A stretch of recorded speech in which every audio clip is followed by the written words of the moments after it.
안녕하세요. 과학 바르게 읽기 김광 교수입니다. 2021년 2월에 화성 탐사선인 퍼서비어런스가 화성 착륙에 성공해서 화성 탐사에 대한 사람들의 기대와 관심이 크게 보도되었습니다. 사람들은 오래전부터 지구보다 좀 더 먼 곳에서 태양을 돌고 있는 화성에 대해 궁금해했습니다. 혹시 화성의 얼굴이라는 이야기를 들어본 적이 있나요? 1976년에 나사의 바이킹 1호가 화성의 지표면을 촬영한 사진에서 얼굴처럼 보이는 모습이 발견되어 많은 흥미를 불러일으켰습니다. 왜냐하면 사람의 얼굴이라는 분명한 의도와 목적을 가지고 만든 구조물이 있다면 분명히 외계인 같은 지적 생명체가 화성에 존재한다는 추정이 가능하기 때문입니다.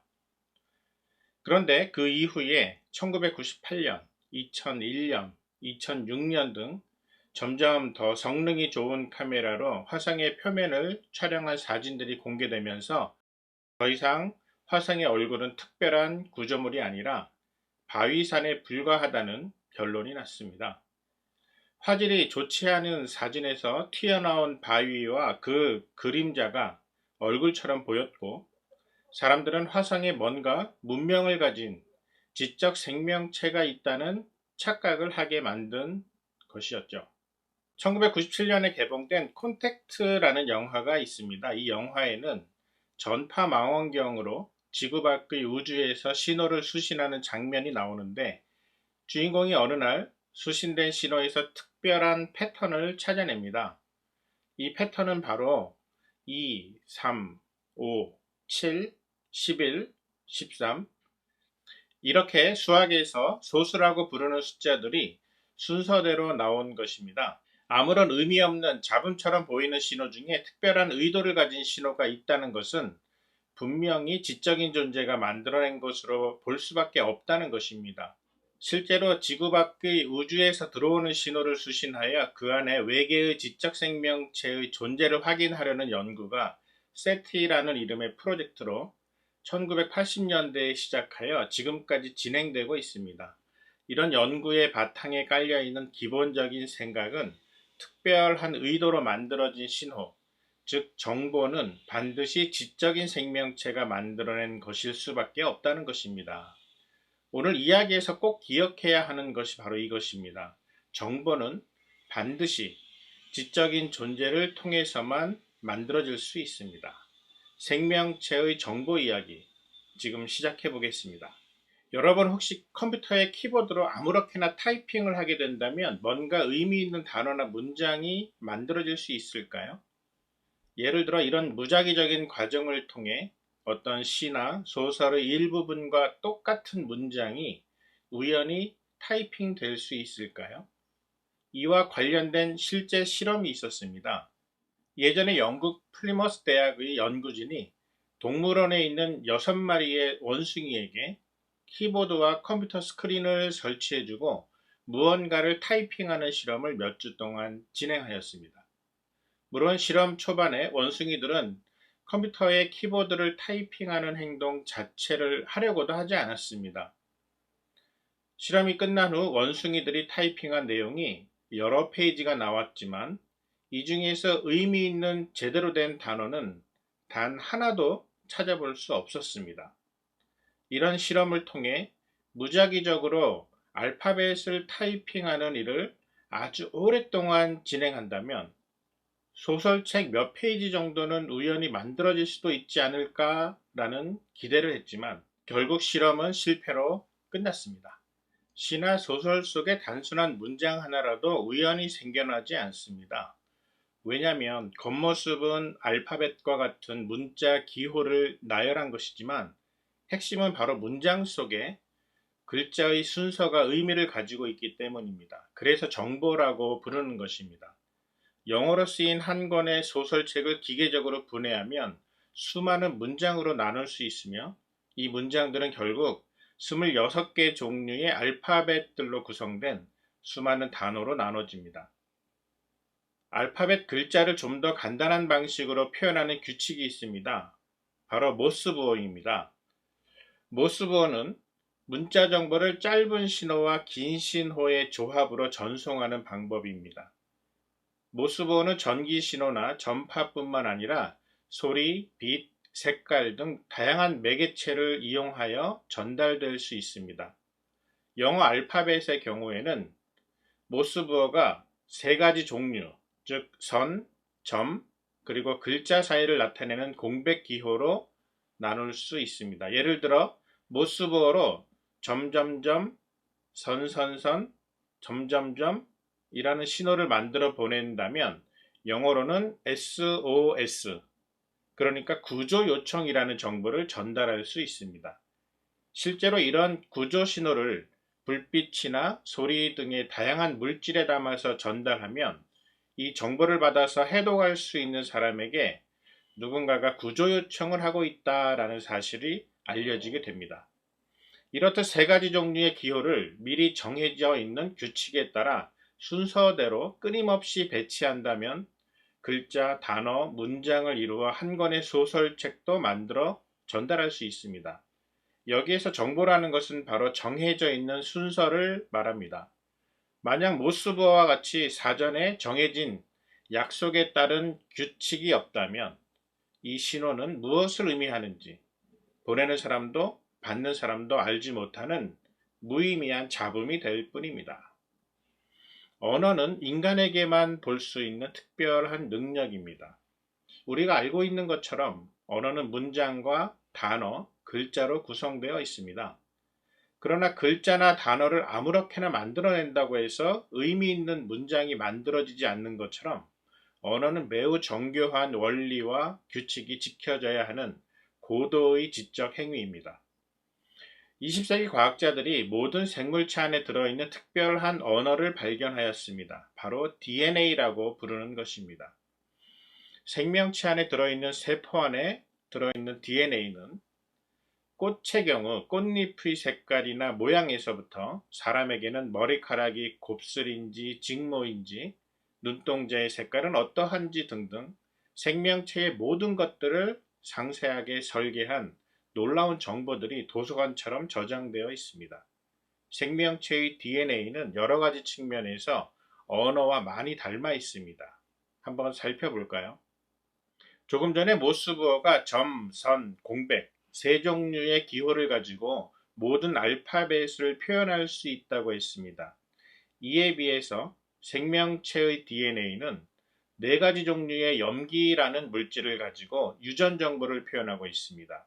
모스부호의 세 종류의 기호를 3개에서 5개 정도 연결해서 26개의 알파벳 중 한 글자를 표현하는 것처럼 DNA는 4종류의 염기 중에 3개를 연결해서 20가지 종류의 아미노산 중에 하나를 표현할 수 있습니다. 이렇게 하나의 아미노산을 결정하는 데 사용되는 3개짜리 염기 순서를 가리켜 코돈이라고 부릅니다. 그러니까 코돈 하나가 영어의 알파벳 한 글자라고 비유할 수 있습니다. 이런 알파벳이 특별한 순서에 따라 여러 개가 순서대로 결합하면 영어 단어 하나를 만들어내는 것이죠. 이처럼 코돈 한 개가 가리키는 아미노산을 특별한 순서에 따라 수백 개 이상 결합하게 되면 단백질 분자를 하나 만들어낼 수 있습니다. 다시 말하면 DNA 속에 들어있는 코돈 수백 수천 개의 순서는 특별한 단백질을 만들어내는 조립설명서의 역할을 하게 된다는 것이죠. 단백질은 생명체를 구성하는 데 매우 중요한 성분으로 현재까지 수십만 종류의 단백질이 알려져 있습니다.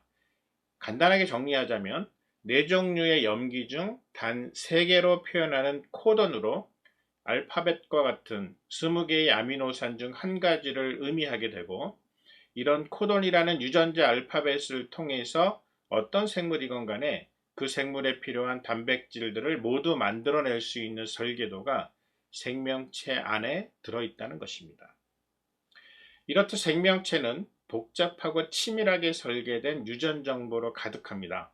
마치 컴퓨터를 움직이는 소프트웨어가 복잡하고 치밀하게 설계된 프로그램에 따라 움직이는 것처럼 말이죠. 초보 프로그래머가 만든 프로그램은 에러가 발생하면서 제대로 동작하지 않는 경우가 있습니다. 반대로 전 세계의 수많은 사람들이 사용하는 소프트웨어나 게임 같은 경우 수많은 프로그래머들이 달라붙어 철저하게 설계하고 검사하면서 만들어냅니다.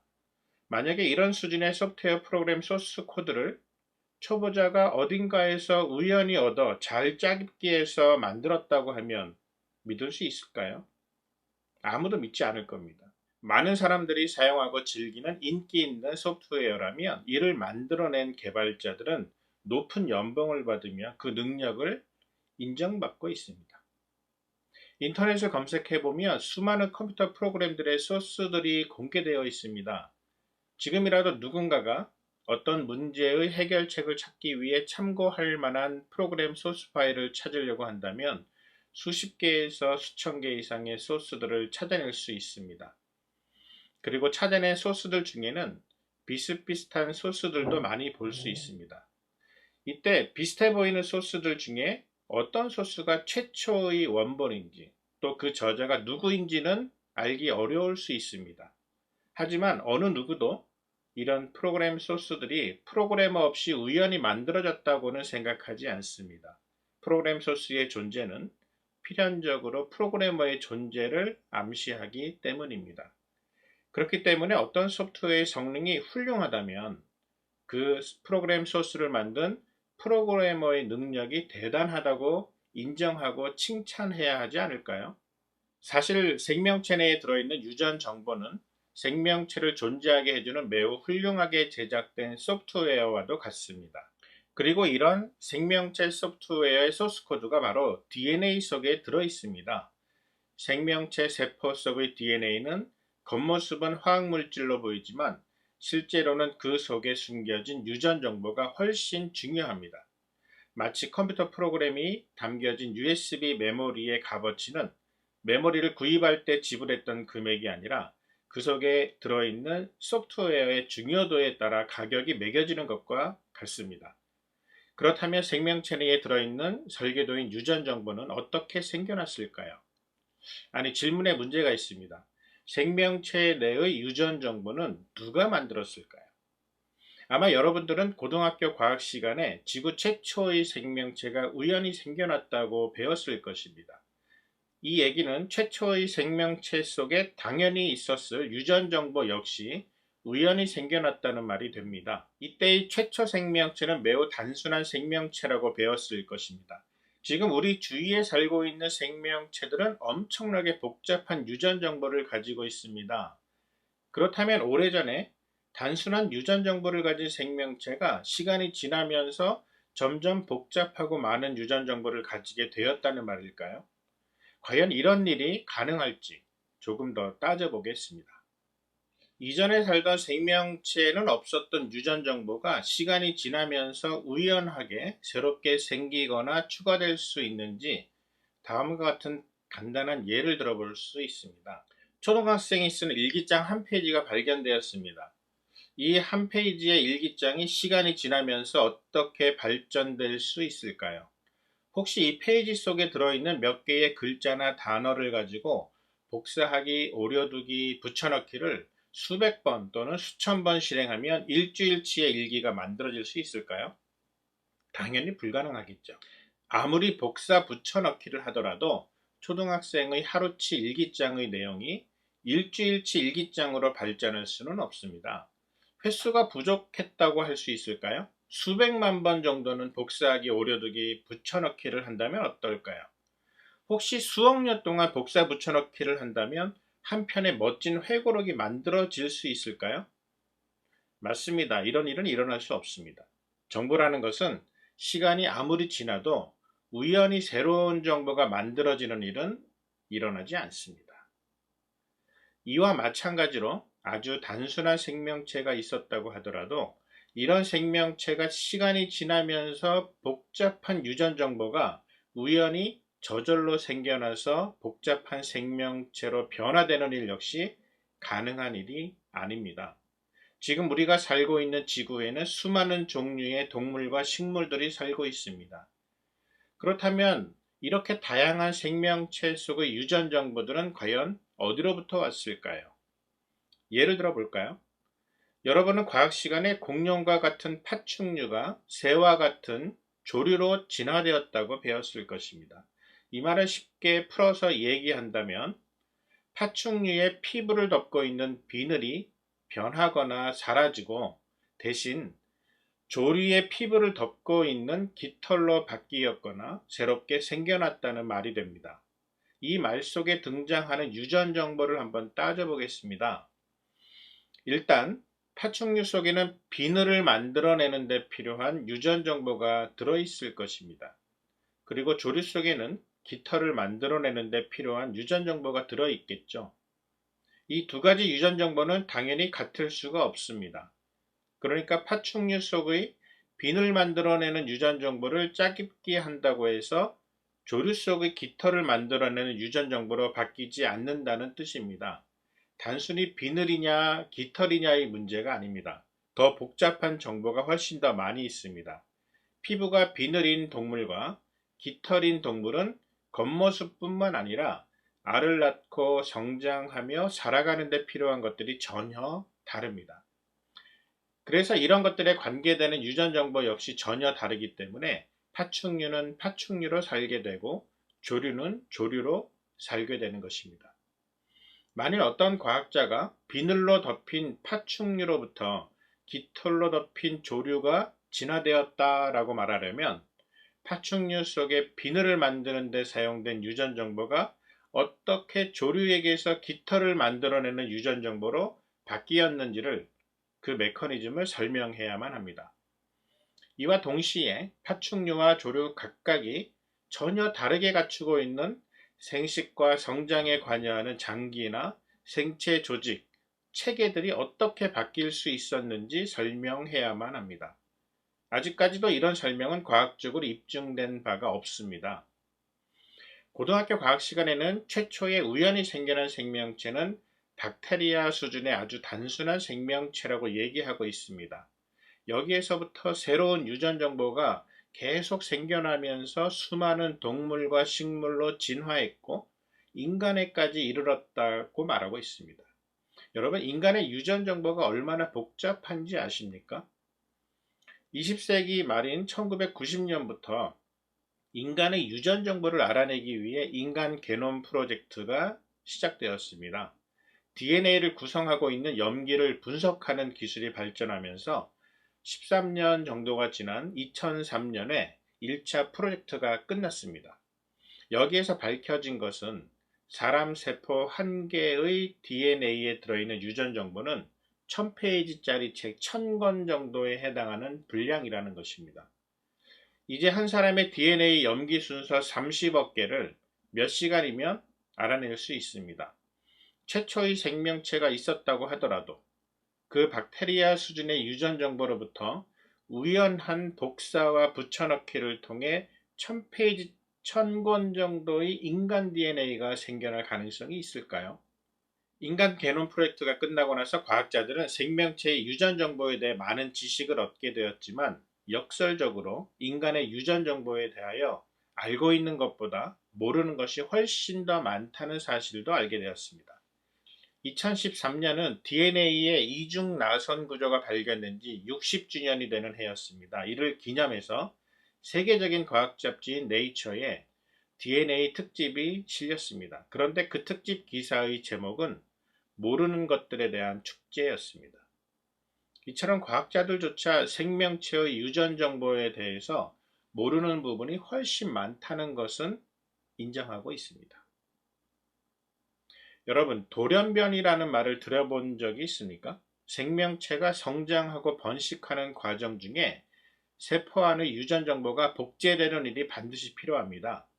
그런데 이 과정 중에 여러 가지 원인에 의해 일부 정보가 변형되거나 누락되는 일이 일어나면서 의도하지 않은 사건이 일어날 가능성이 있는데 이를 돌연변이라고 부릅니다. 진화론을 사실이라고 믿는 과학자들은 이런 돌연변이를 통해 조상 생물이 가지고 있던 유전 정보가 점점 새롭게 추가되면서 후손에게 복잡하고 새로운 유전 정보를 전달할 수 있을 것이라고 얘기합니다. 과연 그럴까요? 컴퓨터로 글자를 타이핑하는 예를 들어서 설명해 보겠습니다. 사실 컴퓨터를 사용하는 경우에 타이핑 실수가 종종 일어나기는 하지만 의도하지 않은 타이핑 실수를 반가워하는 사람은 없습니다. 여러분도 잘 알고 있는 것처럼 컴퓨터 소프트웨어에서는 타이핑 실수를 감지해서 자동으로 고쳐주는 기능이 들어있는 것을 볼 수 있습니다. 타이핑 실수의 예를 들어 보겠습니다. 컴퓨터로 예쁜 탁상용 자명종이라고 타이핑하려고 했는데 만일 키보드가 고장이 나서 자음이나 모음의 타이핑 순서가 제멋대로 바뀌어서 화면에 출력된다고 생각해 봅시다. 이런 경우에 화면에 이렇게 읽을 수 없는 문장이 출력될 가능성이 있겠죠. 하지만 아무리 고장난 키보드가 이상하게 타이핑 순서를 바꾼다고 하더라도 음성 인식 오디오 시스템이라고 화면에 출력되는 일은 결코 일어나지 않습니다. 유전 정보가 돌연변이를 통해 이상하게 바뀌는 일은 고장난 키보드가 타이핑 순서를 제멋대로 바꾸는 에러와도 같습니다. 이런 일이 일어난다면 새로운 모습의 글자들이 우연히 생겨날 수는 있지만 이런 글자들은 아무런 의미가 없는 쓰레기 문장일 뿐입니다. 의미가 있는 문장을 화면에 출력하기 위해서는 반드시 지능이 개입되어야만 합니다. 이와 마찬가지로 살아있는 생물체의 유전 정보들은 아무리 돌연변이가 일어나더라도 뭔가 의미 있는 발전을 만들어내지 못합니다. 무작위적으로 발생하는 돌연변이는 유전 정보에 대해 오히려 혼란스러운 문제만 일으킬 뿐입니다. 생명체와 컴퓨터는 비슷한 면이 많이 있습니다. 어떤 면에서 비슷한지 살펴보면서 정보 이야기를 계속 이어가도록 하겠습니다. 컴퓨터는 하드웨어와 소프트웨어 이렇게 두 가지로 구성되어 있습니다. 하드웨어는 케이스라고도 부르는 본체와 모니터, 키보드, 마우스 등 보통 보고 만질 수 있는 것들을 말합니다. 이에 비해 소프트웨어는 게임 프로그램, 업무용 프로그램, 백신 프로그램 등 컴퓨터를 사용해서 원하는 작업을 할 수 있도록 하는 프로그램을 가리킵니다. 보통 소프트웨어는 하드디스크나 USB 메모리 등 저장 장치에 기록되어 있어서 눈으로 볼 수 있는 물건이 아닙니다. 생명체도 이와 마찬가지로 하드웨어와 소프트웨어로 나누어 생각할 수 있습니다. 동물들의 몸을 구성하는 근육이나 뼈, 살, 피부, 혈액, 장기 이런 것들, 또 나무를 구성하고 있는 잎, 가지, 뿌리 이런 것들은 생명체의 하드웨어라고 볼 수 있습니다. 반면에 생물체가 어떤 모습으로 태어나서 어떻게 성장하게 되는지를 결정하는 것은 바로 세포 속의 DNA 속에 들어있는 유전 정보이고 이것이 바로 소프트웨어라고 볼 수 있습니다. 컴퓨터의 소프트웨어인 프로그램은 뭔가 어떤 목적을 달성하기 위해 설계하고 제작된 정보와 기능들을 순서에 따라 체계적으로 정리한 것입니다. 아무리 간단한 문제를 해결하려는 프로그램이라도 우연히 생겨나지는 않습니다. 컴퓨터 프로그램은 생명체의 유전 정보를 이해하는 데 도움이 되는 예입니다. 세포 하나에 들어있는 DNA의 모든 염기 순서를 컴퓨터 프로그램의 코드 데이터로 표현할 수 있으며 이렇게 표현한 코드를 통해 어떤 생명체의 유전자 지도를 알 수 있습니다. 그리고 이 유전자 지도에 들어있는 정보는 생명체가 태어난 후 어떻게 성장하고 살아가는가에 필요한 모든 과정들을 정해놓은 복잡한 프로그램이라 할 수 있습니다. 컴퓨터에서는 하드웨어와 소프트웨어가 완벽하게 결합되어야 프로그램이 제대로 동작합니다. 하드웨어의 성능과 기술이 소프트웨어의 기술과 정확하고 빈틈없이 맞춰졌을 때에 컴퓨터를 사용해야 하는 목표를 제대로 달성할 수 있습니다. 생명체에서도 마찬가지입니다. 생명체의 유전 정보 설계도가 제대로 동작하기 위해서는 생명체의 하드웨어, 즉 소화기관, 순환기관, 신경세포망 등 다양한 장기와 조직들이 함께 움직여야만 생명체가 제대로 살아가고 번식할 수 있습니다. 수많은 컴퓨터 기술자들의 지혜와 능력으로 나날이 발전하고 있는 컴퓨터의 정보 시스템과 생명체 내의 정보 시스템을 비교해 볼까요? 컴퓨터와 같은 정보 처리 시스템은 정보를 읽어들여 해독, 가공, 계산, 복사, 저장, 전송, 출력하는 등의 작업을 수행합니다. 컴퓨터 시스템의 두뇌 역할을 하는 것은 CPU라고 부르는데 인텔이라는 회사가 CPU를 만드는 유명한 기업입니다.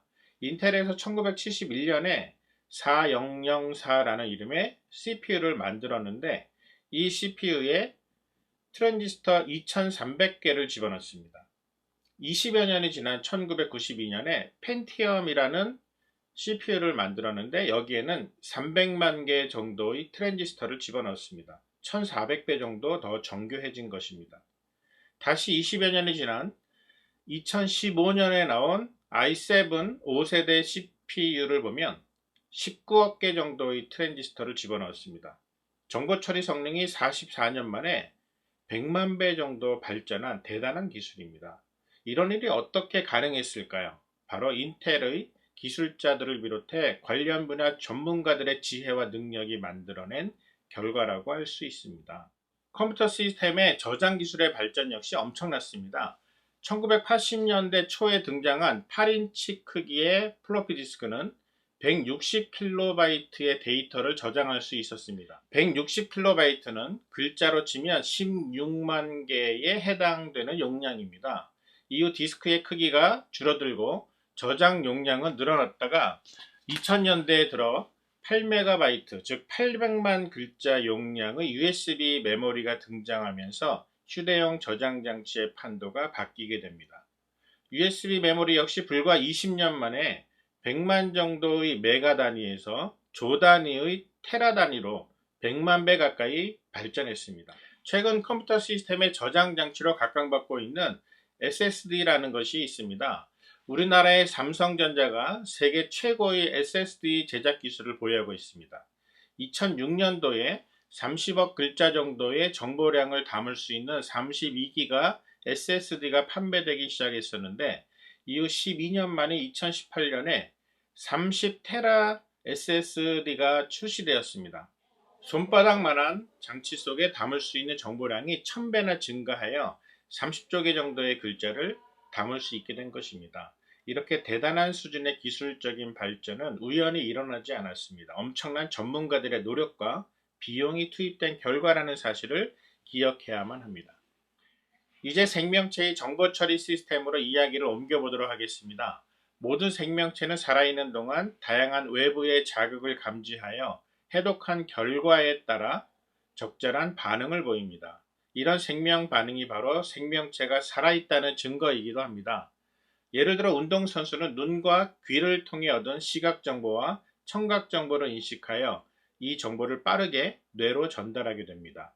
그러면 뇌에서는 매우 빠르게 이 정보를 해독하고 어떤 정보인지 판단한 후에 어떤 반응을 보여야 할지 결정합니다. 그 결정에 따른 명령을 온 몸에 연결된 신경망을 통해 빠르게 전달하여 팔이나 다리의 근육을 조절하여 움직이게 합니다. 이런 과정을 통해 골키퍼는 빠르게 날아오는 축구공을 막아내기도 하고 야구 선수는 강속구를 홈런으로 쳐내기도 합니다.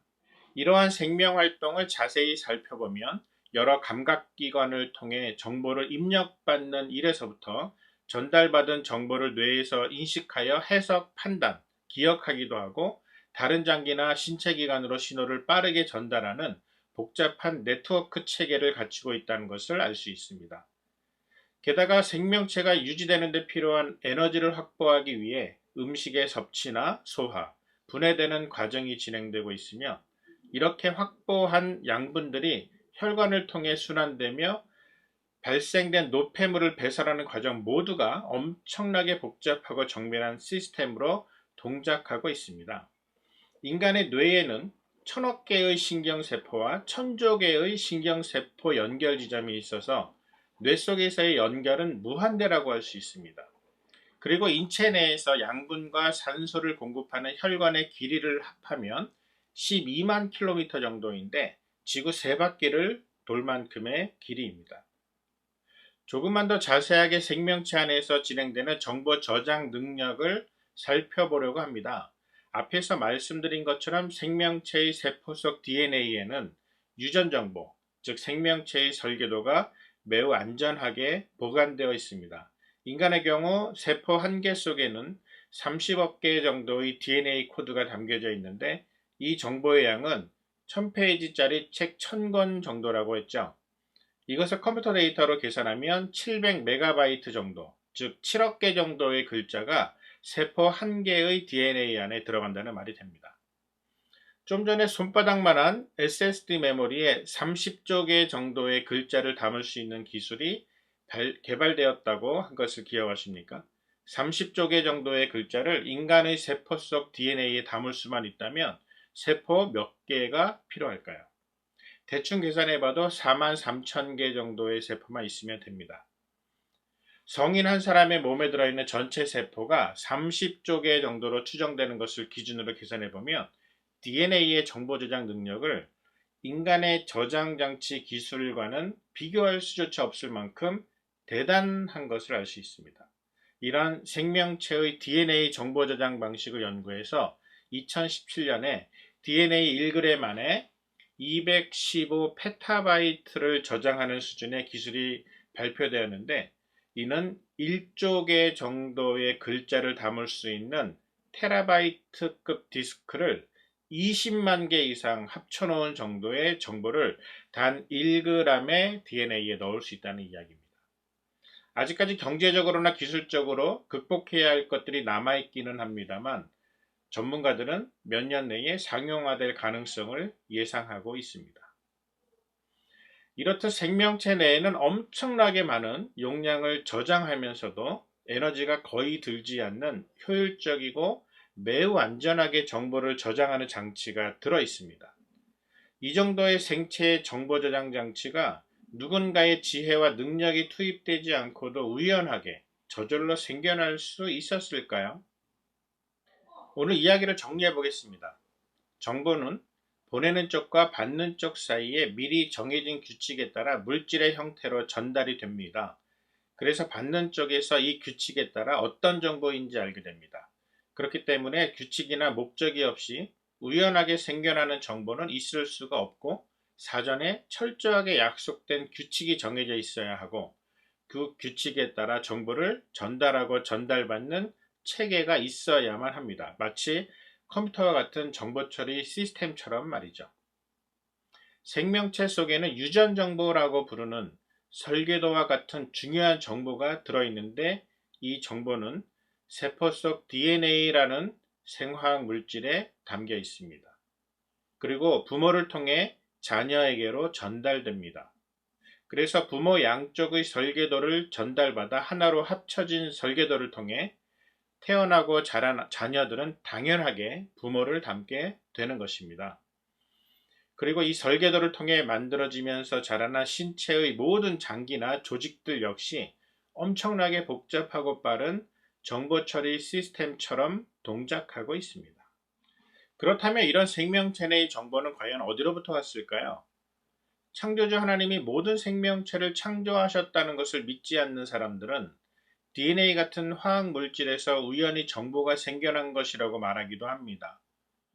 하지만 계속 말씀드린 것처럼 정보라는 것은 물질에게서 저절로 생겨나는 것이 아니라 미리 계획되고 정해져 있는 규칙에 따라 물질에 담겨진 것입니다. 지금까지 어떤 과학자도 생명체가 가지고 있던 유전 정보가 우연하게 새롭게 추가되는 것을 확인한 적이 없습니다. 반대로 생명체가 이미 가지고 있던 유전 정보 중에 일부가 손상되어 잃어버리는 과정만을 확인할 수 있었을 뿐입니다. 결국 애초에 누군가가 생명체의 세포 속에 DNA라는 물질을 통해 유전 정보를 심었고, 이 정보가 빠르고 정확하게 전달되는 체계를 만들었다는 얘기가 될 수밖에 없습니다. 컴퓨터에 들어가는 CPU나 메모리처럼 전문 기술자들이 만들어낸 정보 처리 장치들은 지난 몇십 년 동안 엄청나게 발전해 왔습니다. 이 발전에는 당연히 수많은 능력 있는 전문가들의 지혜와 노력이 들어있다는 것은 누구든지 알고 있습니다. 그리고 이런 컴퓨터의 정보 처리 시스템보다도 훨씬 더 복잡하고 성능이 뛰어난 생명체 내의 정보 처리 능력이 있다는 것도 이제 알게 되었을 것입니다. 지구상에 살고 있는 수많은 종류의 생명체가 각자의 모습과 방식으로 살아가고 있다는 것은 각각의 종류마다 나름대로의 유전 정보를 가지고 있다는 뜻이기도 합니다. 이만큼의 생명체의 정보와 생명체의 정보 처리 체계를 만들어 넣을 수 있는 지혜와 능력은 어떤 수준일까요? 성경의 시편에는 이런 찬송이 나옵니다. 주께서 내 내장을 지으시며 나의 모태에서 나를 만드셨나이다. 내가 주께 감사하옴은 나를 지으심이 심히 기묘하심이라. 주께서 하시는 일이 기이함을 내 영혼이 잘 아나이다. 이 찬송을 만든 사람은 생명체를 만드신 창조주 하나님의 놀라운 지혜와 능력을 깨달은 것 같지 않습니까? 여러분은 어떻게 생각하십니까? 지금까지 과학 바르게 읽기 김광 교수였습니다. 감사합니다.